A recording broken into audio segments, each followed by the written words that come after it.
नहमदुहु व नसल्ली अला रसूलिहिल करीम। बारकाऊ से एक सवाल आया कि क्या जो बंदा पानी में डूब कर फ़ौत हो जाए ये भी शहीद होता है।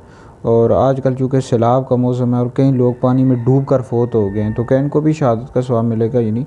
तो याद रखिए, एक होता है हकीकी शहीद। हकीकी शहीद वो होता है जो अल्लाह रब्बुल इज़्ज़त की राह में कुफ़ार से जंग लड़ते हुए शहीद हो जाए, इसको हकीकी शहीद कहते हैं। इसका रुतबा बहुत बड़ा है। तो कुछ शहादतें ऐसी होती हैं जिनको हुक्मी शहीद कहा जाता है, वो नबी करीम अलैहिस्सलाम ने बयान की। अबू दाऊद शरीफ में हदीस मौजूद है। नबी पाक अलैहिस्सलाम ने इरशाद फरमाया कि अल्लाह रब्बुल इज़्ज़त की राह में कत्ल होने के अलावा 7 शहादतें हैं। 7 शहादतें हैं।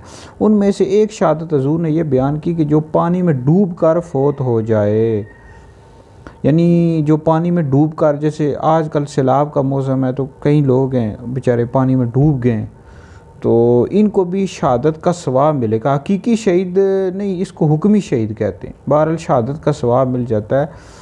तो चूँकि जो जान बूझ कर ख़ुद पानी में डूब जाए वो तो ख़ुदकुशी की सूरत में आ जाता है ना।